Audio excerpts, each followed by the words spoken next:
Welcome to Shadow Frames, where forgotten images reveal their darkest secrets.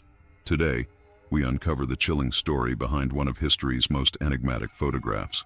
In the spring of 1912, a photograph was taken of a young girl, no more than 7 years old, standing in a garden holding a bouquet of freshly cut roses. Her face bore a solemn expression that seemed oddly mature for a child her age. The photograph was labeled simply, Eleanor, May 1912. For over a century, this image remained tucked away in the archives of the Blackwood Historical Society, largely forgotten among thousands of other photographic plates from the era. The Blackwood estate was once the crown jewel of Ravenshire County, a sprawling Victorian mansion surrounded by meticulously maintained gardens that were famous throughout New England for their exotic flora, particularly their prize-winning roses. The estate belonged to the Blackwood family, prominent industrialists who had made their fortune in textile manufacturing during the late 19th century, when America's Industrial Revolution was transforming the nation from an agricultural society into a manufacturing powerhouse. Thomas Blackwood, the patriarch, was known for his business acumen as well as his interest in photography, a relatively new art form at the time. The early 1900s were an exciting period for photography enthusiasts, as technological improvements had made cameras more accessible to wealthy hobbyists. Thomas embraced this new technology with enthusiasm, importing the finest equipment from Europe and studying the latest techniques. He had converted one of the mansion's smaller rooms into a dark room where he would develop his own photographs, capturing the changing world around him as America entered a new era of technological progress. The dark room was Thomas's sanctuary, a place where he would spend hours experimenting with chemical solutions and exposure times. The walls were lined with shelves holding glass bottles of various developers, fixers, and toners. A large sink with running water occupied one wall, while a specially designed table provided space for the developing trays. The room was illuminated by a single red safe light that cast an eerie glow over the proceedings, transforming the familiar space into something otherworldly. A fitting atmosphere for a process that many still regarded as somewhat magical in nature. Among the hundreds of photographs Thomas took were numerous portraits of his family, including his wife Lillian, his son James, and his young daughter Eleanor. Lillian Blackwood was a woman of refined tastes and progressive ideas, active in the women's suffrage movement that was gaining momentum across America. James, at 15, was preparing to follow in his father's footsteps, showing a keen interest in both business and the emerging technologies of the new century. And then there was Eleanor, quiet, thoughtful Eleanor, with her solemn eyes and peculiar habits that sometimes concerned the household staff. The photograph of Eleanor with the roses was taken just 3 months before the entire Blackwood family would vanish without a trace, leaving behind only whispers and rumors that would persist for over a century. The disappearance of the Blackwood family in August 1912 caused quite a stir in the local community.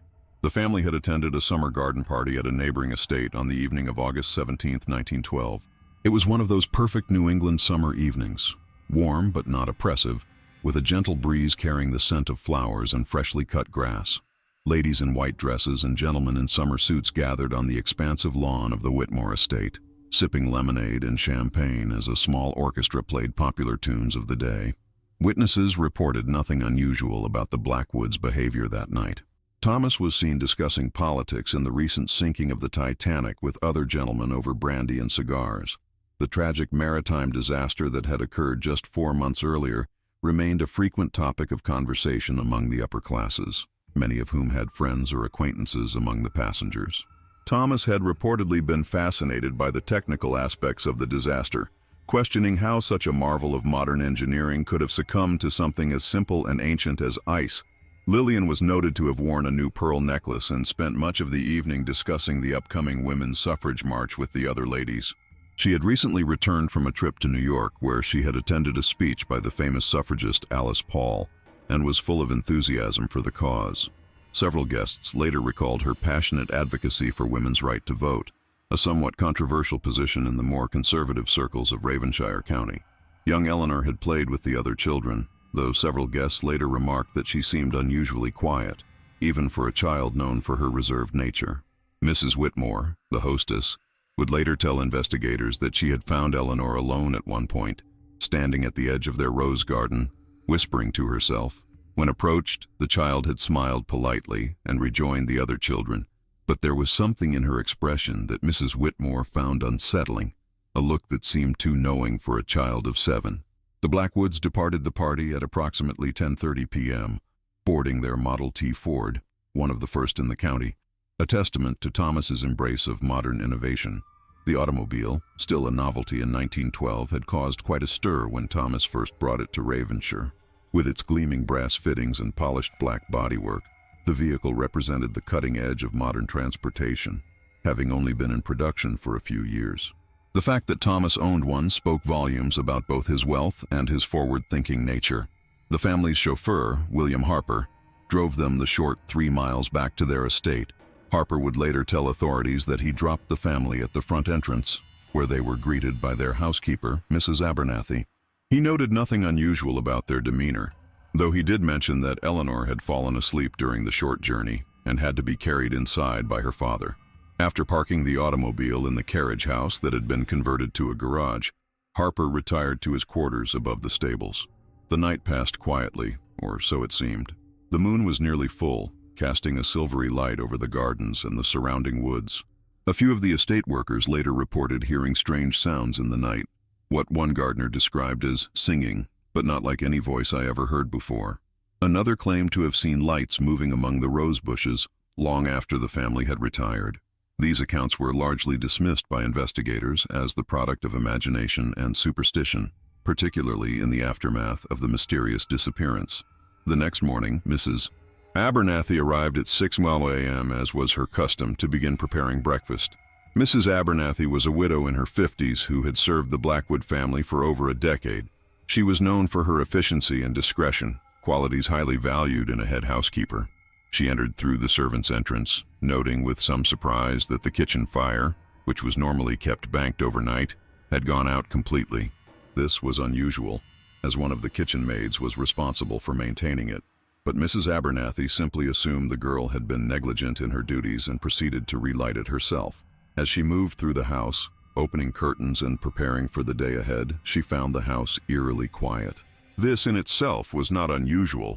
The family typically didn't rise until after 7 a.m., but there was a stillness to the atmosphere that she would later describe as unnatural, like the whole house was holding its breath. When none of the family appeared for breakfast at 7:30, she sent one of the maids, a young Irish girl named Mary Sullivan, to check on them. Mary was new to the household, having only arrived in America 6 months earlier. At 19, she was fresh-faced and eager to please, still somewhat in awe of the grandeur of the Blackwood estate compared to the modest cottage in County Cork where she had grown up. She climbed the grand staircase, her footsteps muffled by the thick carpet, and made her way to the family's private rooms. Mary returned moments later, her face as white as the freshly laundered sheets she carried daily. Her hands were trembling so violently that Mrs. Abernathy took hold of them to steady the girl. "They're gone, Mrs. Abernathy," she reportedly whispered. "All of them. The beds haven't been slept in." Mrs. Abernathy, not one to panic easily, immediately went to see for herself. The family's rooms were indeed empty, the beds still made with precision corners that had not been disturbed. Thomas's pocket watch, which he always removed before retiring, sat on his bedside table. Lillian's hairbrush and mirror remained arranged on her vanity, a few strands of her dark hair still caught in the bristles.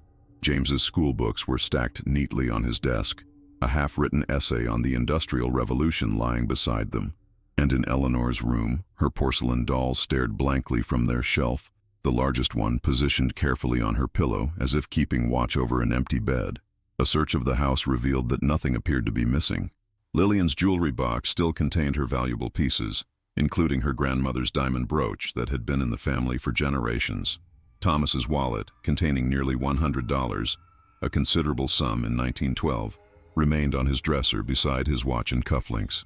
Even Eleanor's beloved porcelain doll, a gift from her father on her last birthday, sat perfectly arranged on her bed pillow, as if waiting for her return. The family's nightclothes were still in their wardrobes, suggesting they had not changed for bed. Their day clothes from the previous evening were missing, indicating they were likely still wearing what they had worn to the Whitmore's party. It was as if they had returned home and then simply vanished without preparing for bed or changing their attire. The only peculiar detail was that the back door leading to the garden was found wide open, swinging gently in the morning breeze. Mrs. Abernathy was certain it had been closed and locked the previous evening. She had checked it herself, as she did every night before retiring. A trail of rose petals led from the doorway toward the garden center, where they abruptly stopped at the edge of a small ornamental pond.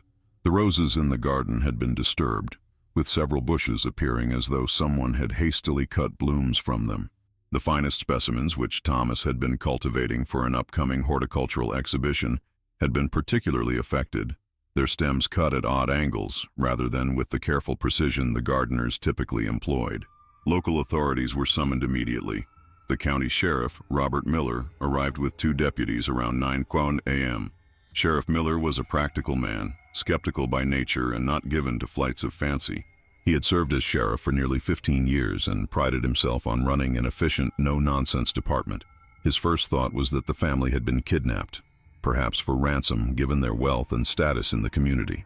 However, this theory quickly encountered problems.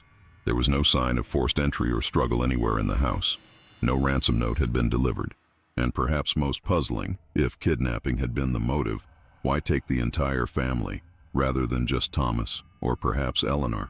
Kidnapping 3 adults and a child without leaving any evidence of resistance seemed implausible. Local authorities conducted an extensive search of the property and surrounding woods but found no trace of the family. Bloodhounds were brought in and given articles of the Blackwoods' clothing to scent, but the dog showed confusion when led to the garden, circling the ornamental pond repeatedly before losing the trail completely. One handler reported that his dog, normally reliable and even-tempered, became agitated near the pond, whining and pulling at its leash as if anxious to retreat from the area. The search expanded to include the nearby lake and river, with men in boats dragging the waters for bodies, but nothing was found. Neighboring properties were searched with equal thoroughness, and inquiries were made at train stations and ports within a 50-mile radius, all to no avail. It was as if the Blackwood family had simply ceased to exist. The leading theory was that Thomas, who had recently expanded his business interests and possibly made enemies in the process, had received some threat and fled with his family in the night. Business competitors, or perhaps labor agitators, who were becoming increasingly active in the region's factories, might have targeted the wealthy industrialist. Thomas had recently implemented cost-cutting measures at his textile mills, resulting in the dismissal of several dozen workers, which had led to small but vocal protests outside the factory gates. But this theory had significant holes. Why leave all their possessions behind? Why make no arrangements for their staff? And most puzzlingly, why had none of their relatives in Boston or New York heard from them? Thomas had a brother in Boston and Lillian had sisters in New York. Yet inquiries to these family members revealed they had received no communication or hint of trouble from the Blackwoods. Another theory, whispered about in hushed tones among the household staff, involved Mrs. Abernathy's discovery on the morning after the disappearance. In Eleanor's room, pressed between the pages of her diary, was a strange drawing of what appeared to be a woman standing among the rose bushes, her arms outstretched toward a small figure that resembled a child. The drawing was done in what looked like red ink, though some suggested it might have been blood. The strokes were childish, but conveyed a disturbing intensity, with the woman's arms drawn unnaturally long and her face left blank except for 2 dark circles where eyes should have been. The official police report made no mention of this drawing, and Mrs. Abernathy later denied ever having mentioned it when questioned by reporters from the Boston Herald. However, Mary Sullivan, who had since left service at the Blackwood estate and returned to Boston, would occasionally speak of it after a few drinks in the Irish pubs of the city's South End. Her accounts grew more elaborate with each telling, eventually including claims that the drawing had moved when looked at directly, the blank-faced woman seeming to reach out from the page toward the viewer. These stories were generally dismissed as the fanciful embellishments of an impressionable young woman, perhaps seeking attention or trying to make sense of a troubling experience. Yet they contributed to the growing folklore surrounding the Blackwood disappearance, which had captured the public imagination in a way few mysteries had. As weeks turned into months with no sign of the Blackwoods, the case gradually faded from newspaper headlines. America in 1912 was rushing headlong into a new century of progress and change, with little time to dwell on mysteries that defied easy explanation. The sinking of the Titanic earlier that year had shaken public confidence in technology and human ingenuity, and there was a collective desire to move forward rather than dwell on tragedies and disappearances. The estate was eventually inherited by Thomas's younger brother, Frederick Blackwood, who had little interest in the property and rarely visited. Frederick was a professor of classical literature at Harvard, more comfortable among his books and students than in the grand halls of the Blackwood mansion. He made it clear from the beginning that he had no intention of moving to Ravenshire or taking an active role in his brother's business interests. Under Frederick's distant management, the once magnificent gardens fell into disrepair, the roses overtaken by weeds and thorny undergrowth. The house itself remained partially staffed, mostly to keep it from deteriorating completely, but the vibrant life that had once filled its halls was gone. The rooms where the Blackwood family had lived became shrouded in dust covers, their personal belongings packed away in trunks and boxes, as if awaiting a return that would never come. Frederick Blackwood died in 1938, and with no direct heirs, the estate was donated to the county to serve as a historical museum. Most of the family's personal belongings, including Thomas's extensive collection of photographic plates, were boxed up and stored in the mansion's attic, where they would remain largely untouched for decades. The county lacked the funds to properly catalog and preserve these items, particularly as America struggled through the Great Depression and then focused its resources on the war effort of the early 1940s. It wasn't until the late 1990s that serious efforts were made to organize and preserve the Blackwood collection, as part of a broader initiative to catalog the county's historical artifacts. Even then, the work proceeded slowly, with limited funding and a reliance on volunteer labor from local historical enthusiasts. Many of the photographic plates had deteriorated due to improper storage, their images lost forever to time and neglect. Fast forward to the present day. Dr. Elizabeth Morgan, a professor of historical photography at Ravenshire University, had been granted access to the Blackwood collection as part of her research into early 20th century photographic techniques.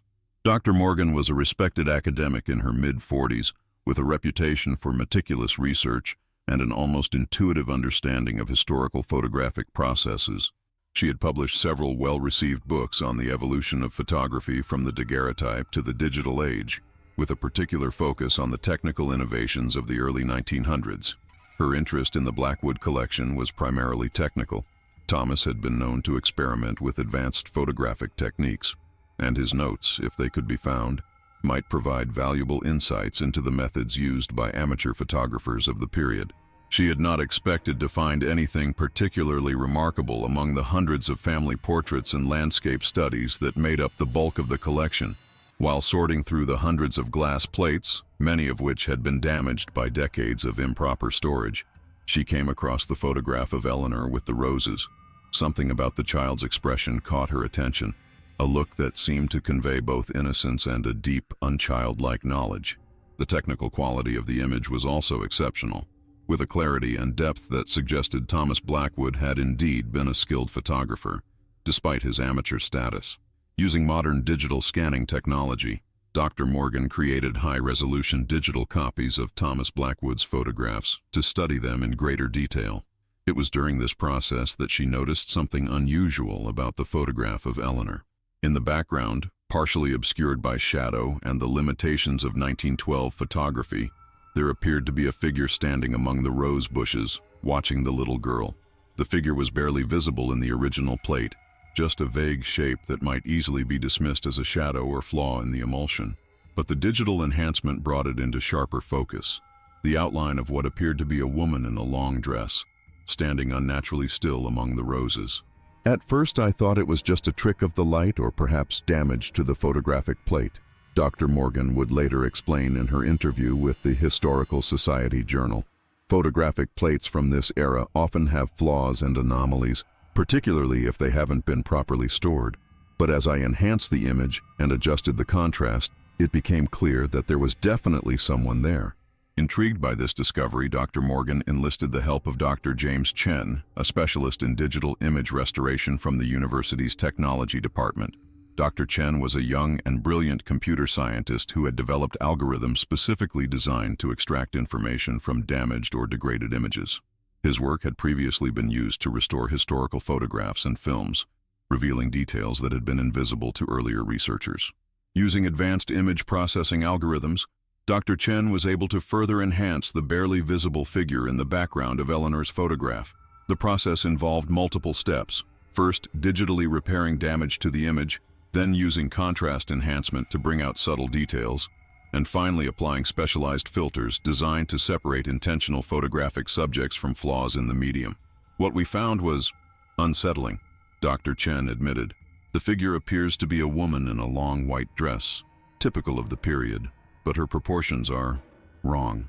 Her arms seem too long, her neck too thin, and her face, well, the resolution isn't clear enough to make out distinct features, but there's something about it that doesn't seem quite human. The enhanced image showed a figure that, while generally humanoid in form, had disturbing anatomical anomalies. The arms extended almost to where knees would be on a normal human, and the neck appeared elongated to an impossible degree. The face was largely obscured by shadow, but what could be seen of it suggested a mouth that was too wide and eyes that were too large and oddly positioned. It was as if someone had attempted to create a human figure without fully understanding human anatomy. Even more disturbing was the figure's positioning. It stood directly behind Eleanor, one long-fingered hand extended toward the child's head, just inches from touching her, but frozen in the moment before contact. The child, smiling solemnly at the camera, seemed completely unaware of the presence behind her. As word of their discovery spread through academic circles, it caught the attention of paranormal researcher Dr. Rachel Sullivan, a distant relative of Mary Sullivan, the maid who had worked at the Blackwood estate during the family's disappearance. Dr. Sullivan had been collecting stories and legends about the Blackwood family for years, intrigued by the connection to her family history. Unlike her colleagues in more traditional academic fields, Dr. Sullivan approached her research from a perspective that was open to explanations beyond the strictly scientific. With degrees in both anthropology and folklore studies, she occupied a somewhat controversial position in the academic community, respected for her rigorous documentation of cultural beliefs surrounding supernatural phenomena, but viewed with skepticism for her willingness to consider that some of these phenomena might have a basis in reality. There were always stories about the Blackwood estate, Dr. Sullivan explained when she first met with Dr. Morgan and Dr. Chen. The locals called it the Rose Widow's Garden. According to legend, before the Blackwoods purchased the property, it belonged to a woman named Evangeline Thorne. She was said to have been a botanical enthusiast who created new varieties of roses through grafting and crossbreeding.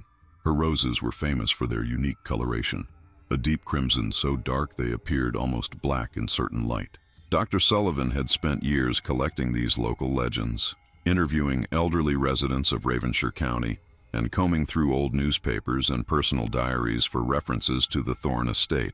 The story she pieced together was a fascinating mixture of documented history and folklore, with the line between the two often blurring. According to local folklore, Evangeline's husband had died under mysterious circumstances, and she lived alone on the estate with her young daughter. Some versions of the story suggested that Evangeline had poisoned her husband using extracts from a rare plant she had discovered during her botanical experiments. Others claimed he had simply abandoned her, unable to tolerate her growing obsession with her roses, which had overtaken every aspect of their lives. In the winter of 1887, a terrible blizzard hit the region, one of the worst in New England history. Historical records confirmed this detail. The Great Blizzard of '87 had indeed been a devastating weather event, with snowdrifts reaching the second story of some buildings and temperatures dropping to lethal levels. When neighbors finally managed to reach the Thorne estate days later, they found Evangeline dead in the garden, frozen among her beloved roses, her arms outstretched as if reaching for something. Her daughter was never found. The most disturbing part of the legend, Dr. Sullivan continued, lowering her voice slightly as if sharing a secret, is what the neighbors reported about the condition of Evangeline's body.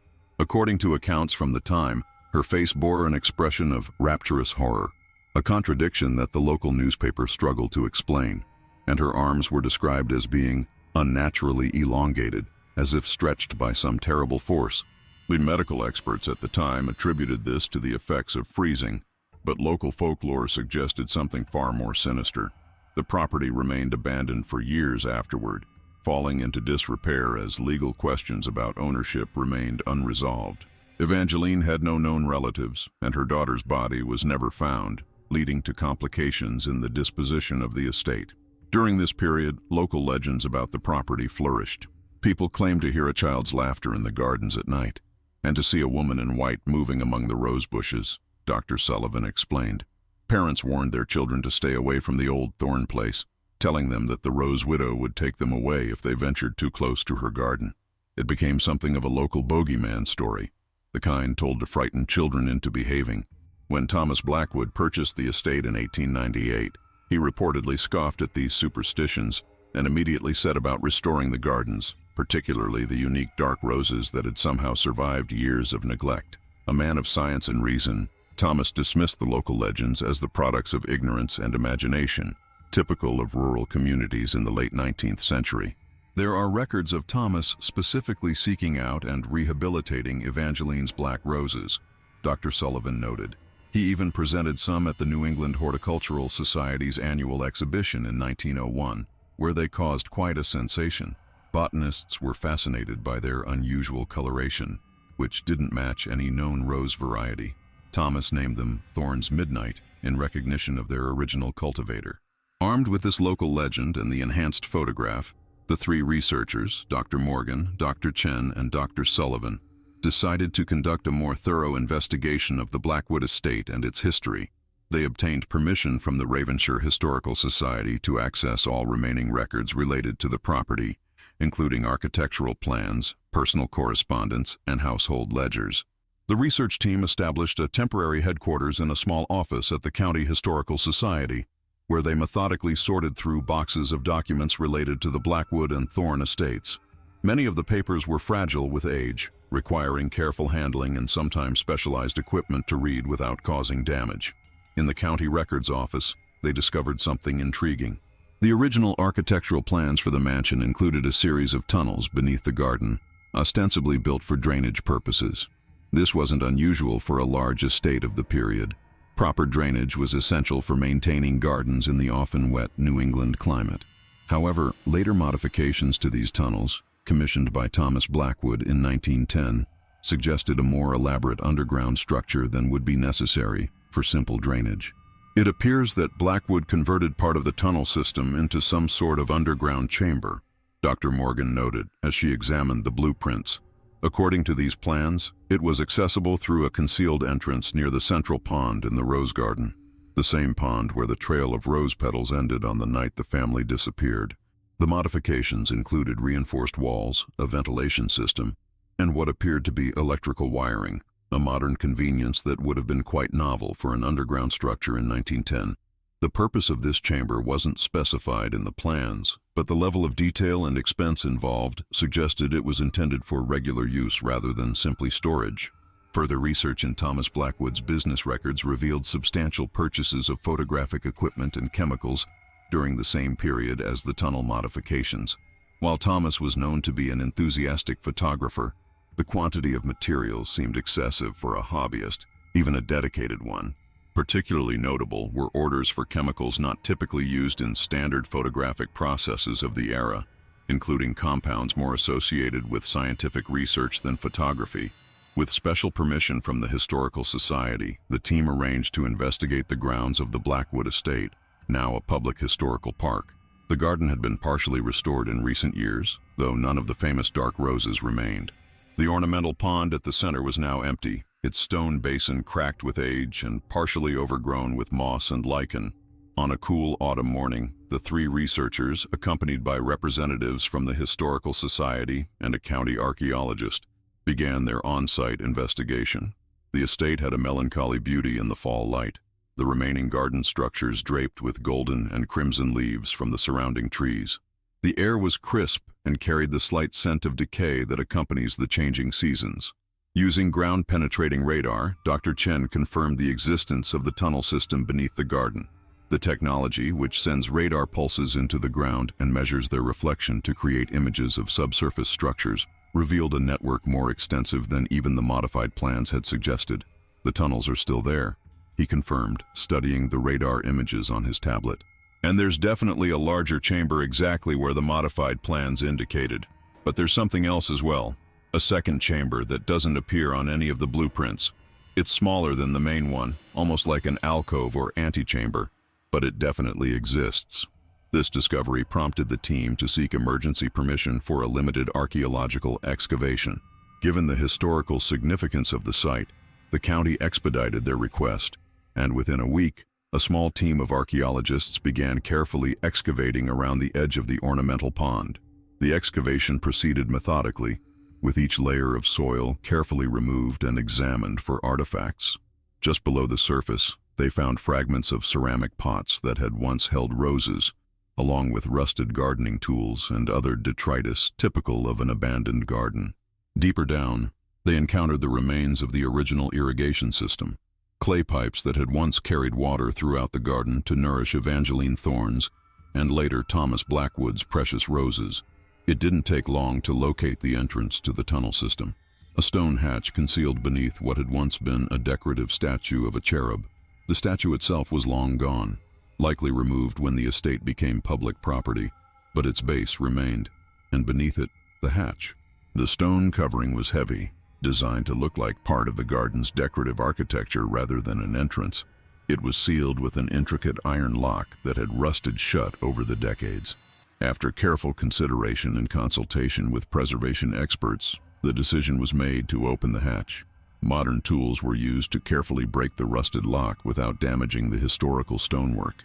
It took several hours of patient work before they were ready to lift the heavy covering.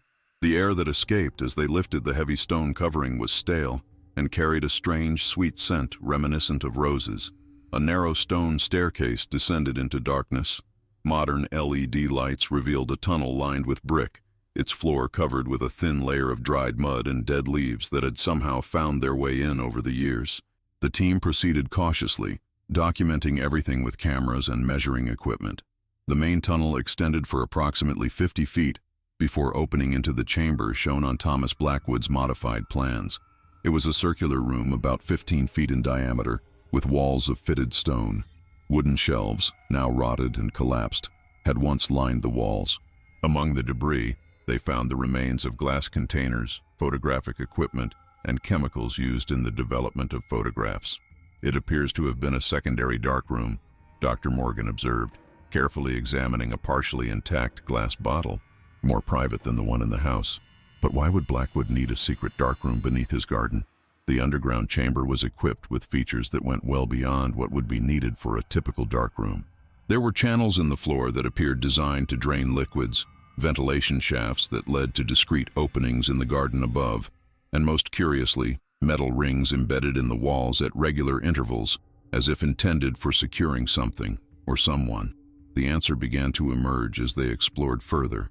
A smaller passageway led from the main chamber to the second, uncharted room that Dr. Chen had detected with the radar. This room was significantly smaller, more of an alcove really, and contained a single stone pedestal at its center. On the pedestal rested a metal box, approximately the size of a small suitcase, remarkably well preserved despite the damp environment. The box was made of brass with elaborate engravings that depicted intertwining roses with thorns that morphed into what appeared to be human faces in various expressions of ecstasy or agony. The craftsmanship was exquisite, suggesting it was a custom piece created by a skilled artisan. Unlike everything else in the underground chambers, the box showed little sign of deterioration. No rust, no tarnish, just a gentle patina that spoke of age rather than decay. The box was locked, but unlike the rusted hatch, this lock appeared to be in working condition. After much deliberation, and with representatives from the Historical Society present, they decided to attempt to open the box using a set of period-appropriate skeleton keys that Dr. Sullivan had brought along, part of her collection of historical artifacts. The third key they tried clicked smoothly in the lock. Inside the box, they found a collection of photographic plates, carefully wrapped in cloth that had once been black, but had faded to a deep gray. Along with the plates was a leather-bound journal, its pages yellowed but still intact, protected from the worst of the elements by the sealed metal box. The journal belonged to Thomas Blackwood, and as Dr. Morgan carefully turned its pages, a disturbing narrative began to unfold. The entries began in 1908, shortly after Eleanor's third birthday.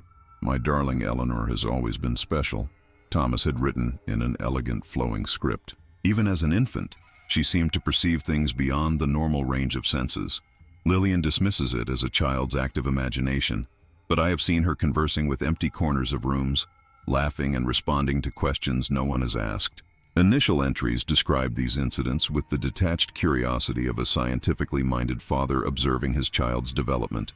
Thomas noted that Eleanor began speaking unusually early and would sometimes use words or phrases that seemed beyond her years. He recorded these observations meticulously, as if conducting a study rather than raising a daughter. Later entries documented increasingly concerning behavior. Eleanor would sleepwalk, always heading toward the rose garden if not intercepted. She spoke of the Rose Lady, who visited her at night and told her secrets. Thomas initially attributed this to nightmares, but his skepticism eventually gave way to unease. Last night was the third time this week I found Eleanor standing in the garden after midnight, he wrote in an entry from the summer of 1910. When I asked what she was doing, she said simply, listening to the roses. When I pressed her to explain, she looked at me with an expression no 4-year-old should possess and said, "They're telling me about the other garden, Daddy, the one underneath." I brought her inside and checked the entire house, fearful that perhaps one of the servants had been filling her head with local superstitions about the Thorn Woman, but everyone was asleep. Thomas's entries became increasingly concerned as Eleanor's behavior grew more peculiar. She began to draw obsessively, always the same subject, a woman in a garden of roses. The woman's proportions were distorted in the way that children's drawings often are, but there was a consistency to the distortion that Thomas found troubling. The arms were always too long, the face always empty except for 2 dark circles for eyes. An entry from October 1911 marked a turning point in Thomas's account. I have seen it with my own eyes now. I cannot deny the evidence any longer. After weeks of Eleanor's insistence that the Rose Lady visits her at night, I determined to witness this supposed visitation for myself. I set up the camera in Eleanor's room, concealed behind the curtains with the shutter held open. At precisely 3:17 a.m., a luminous mist appeared at the foot of her bed, gradually taking the form of a woman in white. The plate captured it clearly, too clearly. What manner of phenomenon is this? Not a trick of light or exposure. The figure reached toward Eleanor with impossibly elongated fingers. My rational mind rebels against what my eyes have witnessed. Subsequent entries documented Thomas's growing obsession with capturing evidence of the apparition. He converted part of the garden tunnels, originally built by the property's previous owner, Evangeline Thorne, into a specialized darkroom where he could work in complete secrecy. His journal indicated that he had developed a special photographic emulsion that he believed was more sensitive to spectral emanations. I have combined silver nitrate with certain botanical extracts from E.T.'s black roses, he wrote. The resulting emulsion, when applied to the photographic plates, captures images that ordinary photography cannot. The process is dangerous, the chemicals are highly volatile, and the fumes have caused me to experience vivid hallucinations. But the results cannot be disputed. The entity that visits Eleanor is real, or at least as real as anything that can be captured by light and chemistry. Thomas's writing grew increasingly erratic as the journal progressed. He began to refer to the entity as her, or sometimes the widow, and his scientific detachment gave way to a mixture of fear and fascination. He documented experiments in communicating with the entity, first through Eleanor and later directly, using modified photographic equipment that he believed could not only capture its image, but somehow facilitate interaction. The widow responds to the roses, he wrote, particularly to E.T.'s black variety, which I have managed to propagate in isolation. When these blooms are present, the manifestations are stronger. Eleanor says the roses are doorways, through which the widow can reach more easily into our world. A child's fancy, perhaps, but the evidence suggests there may be some truth to it. The entity is most visible, most present, in proximity to these particular flowers. The final entry, dated August 17, 1912, the day of the family's disappearance, was particularly disturbing. Eleanor's connection to the entity grows stronger. Today she presented me with a rose of the deepest crimson, almost black, a color I have not seen since the original thorn roses died out years ago. When I asked where she had found it, she simply pointed to the garden and said, "She gave it to me. She says it's time for us to see her special garden now." I fear we have meddled in matters beyond mortal understanding. Tonight, after we return from the Whitmore's party, I shall seal the tunnel entrance and burn my photographs. Some doors, once opened, cannot easily be closed again, but I must try, for my family's sake. The team was silent as Dr. Morgan finished reading the final entry aloud. The implications were chilling. Whatever Thomas had planned to do after returning from the party, he apparently never got the chance. Among the photographic plates in the box, they found the original negative of the photograph Dr. Morgan had discovered in the archives, Eleanor holding the roses. But there were others as well, more disturbing images that had never been included in the family's official collection. One showed Eleanor sleepwalking in her nightgown, her eyes open but seemingly unseeing, captured by the flash of Thomas's camera as she stood at the entrance to the garden. Another captured what appeared to be the misty figure of a woman standing at the edge of the rose garden, her proportions distorted and inhuman. But most disturbing was a photograph taken in what appeared to be Eleanor's bedroom, showing the child sitting upright in bed, apparently conversing with a barely visible figure that loomed over her, a figure with elongated limbs and a face that, even in the grainy image, conveyed a sense of wrongness that sent chills down the spines of everyone present. Dr. Chen carefully digitized these newfound photographic plates using portable equipment they had brought for this purpose. Enhanced and clarified, the images were even more unsettling. The figure's face, now more clearly visible, bore only the slightest resemblance to human features, hollow eye sockets too large and deep, a mouth that stretched unnaturally wide across what should have been its face. This corresponds with local legends about Evangeline Thorne, Dr. Sullivan noted, her voice barely above a whisper as they examined the enhanced images on Dr. Chen's laptop. It was said that her obsession with creating the perfect rose led her to experiment with unnatural methods. Some versions of the story claim she made a pact with something not of this world, and that it eventually claimed her and her daughter as payment. But these are just photographs of, what? Double exposures? Elaborate hoaxes? Dr. Morgan suggested, though her voice lacked conviction. As an expert in historical photography, she knew that creating such images would have been extremely difficult with the technology available in 1912, particularly for an amateur like Thomas Blackwood, regardless of his enthusiasm for the medium. Thomas Blackwood was known to be a rational, scientifically minded individual, Dr. Sullivan countered. A man of his position would have had no reason to fabricate such evidence, especially when he kept it hidden away, and it doesn't explain the family's disappearance. Their discussion was interrupted by a call from one of the archaeologists who had been examining the main chamber more thoroughly. "You need to see this," she said, her voice tense with excitement or fear. It was difficult to tell which. In the process of documenting the chamber, they had discovered that one section of the wall sounded hollow when tapped. Careful removal of several bricks revealed a small cavity containing a glass jar. Inside the jar was a pressed rose of such a deep red it appeared almost black, remarkably preserved despite the passage of time. The rose was unlike any variety known to modern botany. Its petals, though dried and flattened, maintained an unusual coloration, a gradient that ranged from deep crimson at the edges to an almost black center. The stem, visible beneath the bloom, was unusually thick and covered with thorns that curved like tiny claws. Attached to the jar was a small note, written in what appeared to be a child's handwriting. "For Daddy. The Rose Lady says this will help you see her garden too. Come find us." The discovery of this final piece of evidence, coupled with the journal entries and photographs, led the team to formulate a theory about what might have happened to the Blackwood family. They believed that upon returning from the party that night in August 1912, Eleanor had somehow led her parents to the garden, perhaps to show them the source of the mysterious black rose. The trail of rose petals leading to the pond suggested they had accessed the tunnel system, possibly entering the underground chambers where Thomas conducted his secret photographic experiments. What happened in those chambers remains unknown. The family was never seen again, and no remains were ever found. The case remains one of the most puzzling disappearances in New England history. In the months following their initial discovery, Dr. Morgan continued to analyze the photograph of Eleanor with the roses, using increasingly sophisticated digital enhancement techniques. It was during this process that she noticed something that had been overlooked in their initial examination, a detail so small it was barely visible even in the highest resolution scan. Reflected in Eleanor's eyes, captured by the remarkable clarity of Thomas Blackwood's photography, was not the image of her father taking the photograph as one would expect.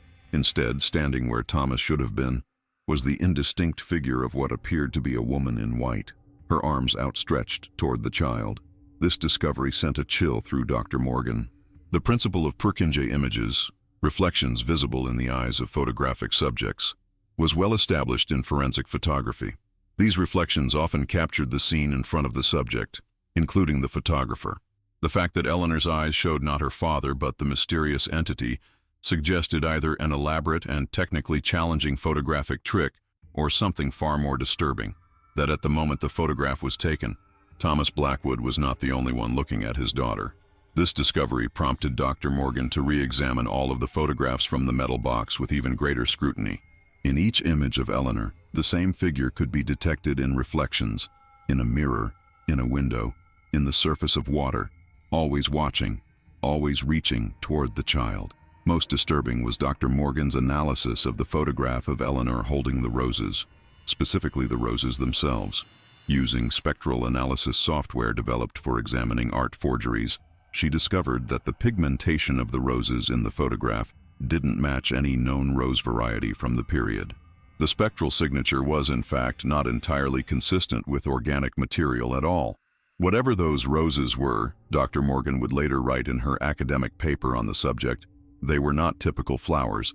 Their molecular structure, as far as can be determined from photographic evidence, contains elements that defy conventional botanical classification. The Blackwood case might have remained a fascinating but obscure historical mystery had it not been for what happened next. 3 months after their discovery of the underground chambers, Dr. Sullivan visited the site alone, reportedly to collect additional data for her research. When she failed to return home that evening, a search was initiated. Authorities found her car parked at the Blackwood estate and her research equipment set up near the ornamental pond. The hatch to the underground tunnels was open, but despite an extensive search, Dr. Sullivan was nowhere to be found. The only clue was a trail of what appeared to be rose petals, leading from the hatch to the center of the empty pond, where they abruptly ended, an eerie echo of the original Blackwood disappearance 112 years earlier. Even more unsettling was what security cameras at the site captured. The footage showed Dr. Sullivan working alone near the pond around dusk. At approximately 7:42 p.m., she suddenly stood up and turned toward the garden, as if someone had called her name. The cameras then show her walking toward a section of the garden where no roses had grown for decades. For a brief moment, barely perceptible in the failing light, a figure that appears to be a woman in a white dress can be seen among the bushes. Dr. Sullivan approaches this figure, and then both she and the mysterious figure simply vanish from the camera's view. The investigation into Dr. Sullivan's disappearance is ongoing, but her colleagues, Dr. Morgan and Dr. Chen, have developed a disturbing theory based on their research. They believe that the entity known in local folklore as the Rose Widow, presumably the spirit of Evangeline Thorne or perhaps something that only used her form, was not banished when the Blackwood family disappeared in 1912. Instead, it remained dormant, bound somehow to the garden and the underground chambers, waiting for someone to once again take an interest in its story. There's a pattern here that cannot be ignored, Dr. Chen explained in a recent interview. The entity appears to be drawn to individuals who form a connection with its history. First, Eleanor Blackwood, who as a child was naturally more sensitive to such phenomena, and now Dr. Sullivan, who had been researching the legends for years and had a familial connection through her ancestor who worked at the estate. Dr. Morgan has been more reluctant to embrace supernatural explanations, maintaining that there must be a rational explanation for both the historical disappearance and Dr. Sullivan's more recent vanishing. Nevertheless, she has recommended that the underground chambers be sealed permanently and that access to the garden be restricted pending a more thorough investigation. Whatever is happening at the Blackwood estate, it appears to be ongoing, she noted.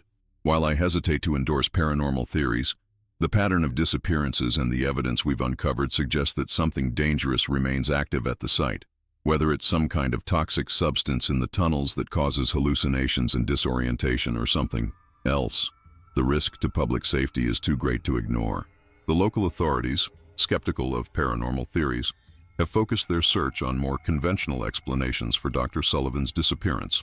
They've suggested the possibility that she may have become disoriented in the underground tunnels, perhaps discovering passages not documented in the original plans, and remains lost somewhere in an unmapped section of the system.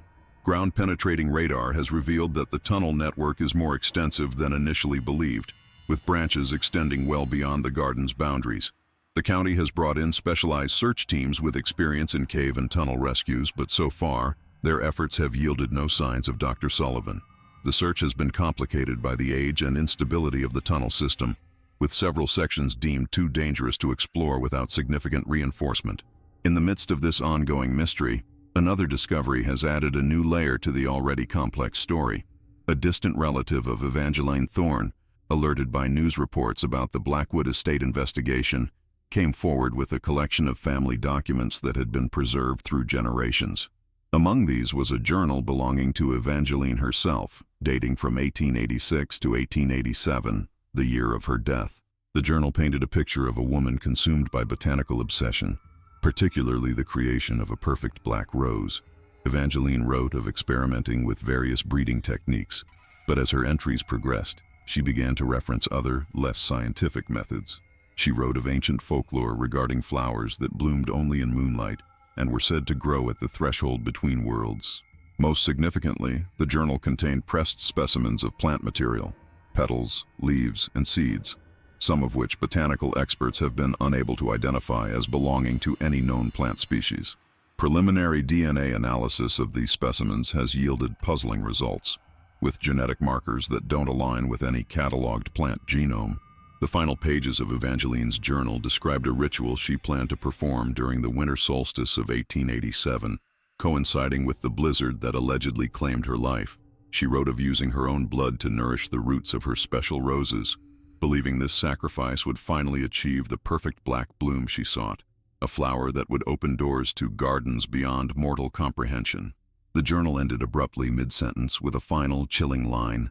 "The roses speak to Charlotte now. My daughter sits among them for hours listening. Today she told me they promised to show her a garden where winter never comes, where roses bloom eternal, where we will never be separated." Charlotte Thorne, Evangeline's daughter, was presumed to have perished alongside her mother in the blizzard of 1887, though her body was never found. Historical records indicated that she would have been approximately the same age as Eleanor Blackwood when the latter was photographed with the roses in 1912, around 7 years old.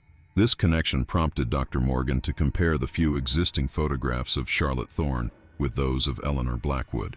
While not identical, the resemblance was striking enough to raise questions. Could there have been some unknown relation between the Thorne and Blackwood families? Or was there a more unsettling explanation for their similarity? Further complicating matters was a discovery made by local historian Harold Jenkins, who had been assisting the investigation by searching through newspaper archives.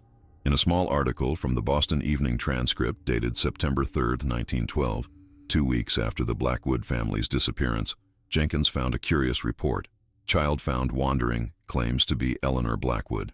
The article described how a young girl, approximately 7 years of age, had been found wandering alone near the railway station in Worcester, Massachusetts, some 30 miles from the Blackwood estate.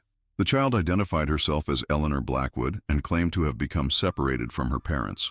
When authorities, aware of the ongoing search for the missing Blackwood family, brought the child to Ravenshire for identification, Mrs. Abernathy and other household staff insisted that while the girl bore a remarkable resemblance to Eleanor, she was not the same child. The girl was subsequently placed in an orphanage, and no further mention of her appeared in subsequent news reports. What's particularly strange, Jenkins noted, is that this article was retracted in the next day's edition. The newspaper claimed it was printed in error and that no such child had been found. I checked other newspapers from the same period, and none of them carried the story. It's as if someone wanted this information suppressed. Dr. Morgan and Dr. Chen attempted to locate records from the orphanage mentioned in the article, but discovered that the building had been destroyed in a fire in 1923 and most of its records lost. The few surviving documents made no mention of a child matching Eleanor's description being admitted during that period. As their investigation delved deeper into these historical mysteries, strange occurrences began to plague the researchers. Dr. Morgan reported finding rose petals on her desk at the university, despite the fact that there were no roses in the building. Dr. Chen's digital equipment malfunctioned when attempting to enhance certain photographs, particularly those showing the spectral figure in the garden. Most disturbingly, both researchers reported dreams of walking through an endless garden of black roses, guided by a little girl who never showed her face. Despite these unsettling experiences, they continued their work, driven by academic curiosity and concern for their missing colleague. They focused particularly on the enhanced photograph of Eleanor with the roses, hoping it might contain additional clues that could explain the Blackwood family's fate and potentially help locate Dr. Sullivan. It was during this intensive analysis that they made their most disturbing discovery yet. Using advanced facial recognition software to compare Eleanor's features with those of Charlotte Thorne, they zoomed in on Eleanor's eyes at the highest possible resolution. What they found caused Dr. Chen to physically back away from his computer screen. The reflection in Eleanor's pupils, enhanced and clarified, showed not just the figure of the woman in white where Thomas Blackwood should have been standing, but also revealed that the garden behind Eleanor was not the Blackwood estate at all. The background, when examined at this extreme magnification and with filters that revealed details invisible to the naked eye, showed a landscape that defied natural explanation. Massive twisted structures that resembled plants but followed no recognizable botanical pattern beneath a sky that appeared to contain multiple light sources where there should have been only the sun.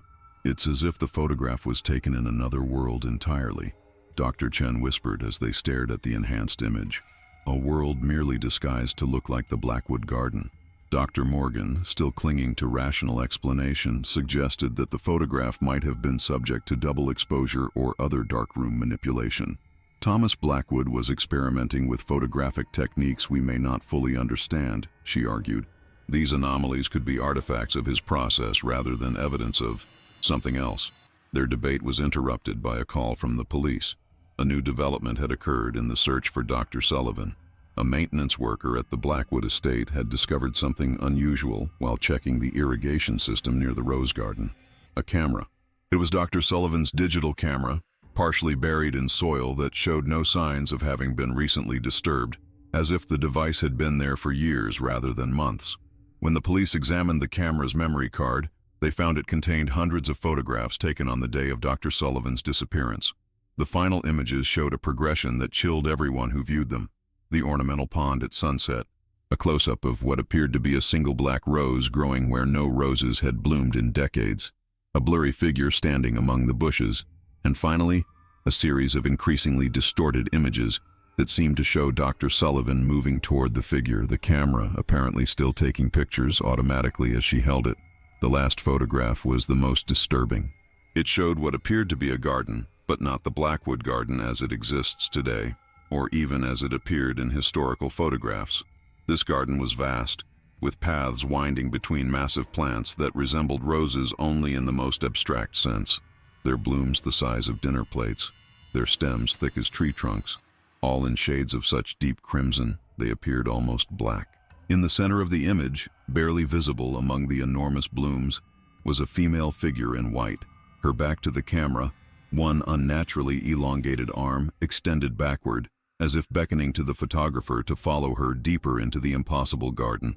Metadata from the camera indicated that this final photograph had been taken at exactly 7:44 p.m. on the day of Dr. Sullivan's disappearance, just 2 minutes after security cameras showed her walking toward the figure in the garden before vanishing from view.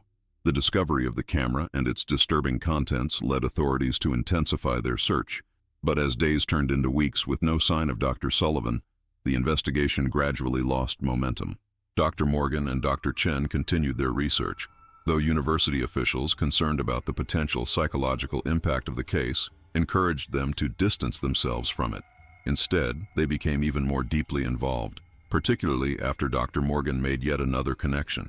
In reviewing historical weather data for the region, she discovered that 3 significant events had occurred during periods of unusual astronomical alignment: the disappearance of Charlotte Thorne during the winter solstice of 1887, the vanishing of the Blackwood family in August 1912 during a rare meteor shower, and Dr. Sullivan's disappearance, which coincided with a partial solar eclipse. There's a pattern here, Dr. Morgan insisted, during a meeting with university officials who were growing increasingly concerned about the direction of her research. These alignments create what some cultures have called thin places, moments when the boundary between worlds becomes permeable. The officials were skeptical, but agreed to allow the research to continue under the condition that Dr. Morgan and Dr. Chen would not return to the Blackwood estate without supervision. They reluctantly agreed, focusing instead on analyzing the mountain of data they had already collected. It was during this period of intensive laboratory work that they experienced their most unsettling encounter yet. Late one evening, as they were examining the enhanced photograph of Eleanor with the roses, The lights in the lab flickered briefly. When they stabilized, both researchers detected a sweet, cloying scent that reminded them of roses. On Dr. Chen's computer screen, the photograph of Eleanor had changed. Though neither of them had touched the keyboard, the image had zoomed in on Eleanor's face. As they watched in shock, the child's solemn expression slowly changed, her lips curving into a smile that grew wider and wider until it stretched beyond the natural limits of a human face. Then, in a movement that should have been impossible in a static photograph, Eleanor's head turned slightly until she appeared to be looking directly at the camera, directly at them. Dr. Chen lunged for the power button, shutting down the computer. Both researchers backed away from the desk, their scientific skepticism momentarily overwhelmed by primal fear. When they cautiously rebooted the system minutes later, the photograph had returned to normal, showing Eleanor in her original pose with no sign of the impossible animation they had witnessed. A shared hallucination, Dr. Morgan suggested weakly. We've been working too hard, sleeping too little. Our minds are playing tricks on us. Dr. Chen wasn't convinced. Hallucinations aren't typically shared with such perfect consistency, he argued, and they don't leave physical evidence. He pointed to the desk where the computer had been. A single rose petal lay there, of such a deep red it appeared almost black. Laboratory tests later confirmed that the petal didn't match any known rose variety. Its cellular structure contained anomalies that plant biologists couldn't explain, and its DNA, if it could even be called that, contained sequences that didn't correspond to any cataloged plant genome. Most disturbing was the discovery that the cells of the petal were still alive and metabolically active, despite being separated from any plant, and showed no signs of deterioration even after weeks in the laboratory. The university administration, now seriously alarmed by these developments, suspended the research project pending a comprehensive review. Both Dr. Morgan and Dr. Chen were placed on administrative leave and strongly encouraged to seek psychological counseling. The photographic plates and other materials from the Blackwood estate were placed in secure storage, and access to the garden and underground chambers was restricted indefinitely. But the story didn't end there. 3 weeks into their forced leave, Dr. Morgan received a package at her home. It contained no return address, and the postmark was smudged beyond legibility. Inside was a single photograph, not an antique plate or print, but a modern full-color Polaroid. The photograph showed Dr. Sullivan standing in what appeared to be the impossible garden from the final image on her camera. She was smiling, looking healthy and unharmed, with an expression of serene contentment. Beside her stood a young girl who bore a striking resemblance to Eleanor Blackwood, holding a bouquet of roses so dark they were nearly black. Behind them, partially obscured by enormous rose bushes, was a Victorian-style gazebo where several figures could be vaguely discerned. A woman in period dress who might have been Lillian Blackwood, a man with a mustache reminiscent of Thomas Blackwood, and in the shadows behind them, a tall, thin figure in white whose proportions seemed subtly wrong. Written on the white border of the Polaroid in what handwriting analysis would later confirm matched Dr. Sullivan's were 5 simple words: "The roses are always blooming." Dr. Morgan immediately contacted the authorities, who launched a fresh investigation based on this new evidence. The Polaroid was analyzed by experts who confirmed it had not been digitally altered or manipulated. The film was genuine, the chemical composition consistent with standard Polaroid manufacturing. Yet the image it contained defied rational explanation.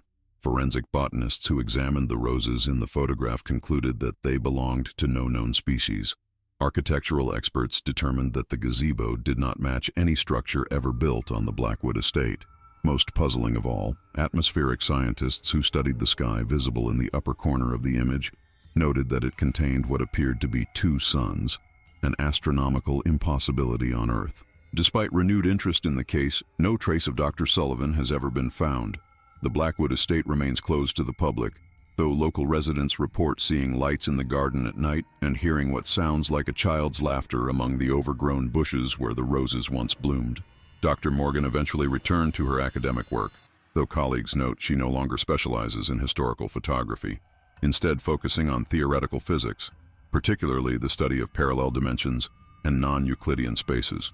Dr. Chen left academia entirely and now lives in a remote area of Maine, refusing all contact with former colleagues and reportedly surrounding his property with elaborate security systems. As for the photograph of Eleanor Blackwood holding roses in 1912, it has been sealed in a secure vault at the university, accessible only with special permission from the Board of Regents. The few who have viewed it in recent years report an unsettling experience, a sense of being watched from within the image itself, and the faint scent of roses lingering in the air afterward. Local legend now holds that every 25 years, when certain astronomical conditions align, the roses in the abandoned Blackwood garden bloom again for a single night, massive dark blooms that appear and vanish between dusk and dawn. On these nights, residents report seeing a young girl in white walking among the bushes, gathering flowers in her arms, accompanied by a tall, thin figure whose proportions seem wrong in the moonlight.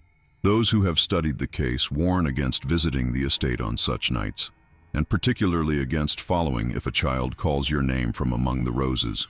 For once you enter that garden, they say, you may find yourself in another garden entirely, one where the roses are always blooming, where winter never comes, and from which there is no return.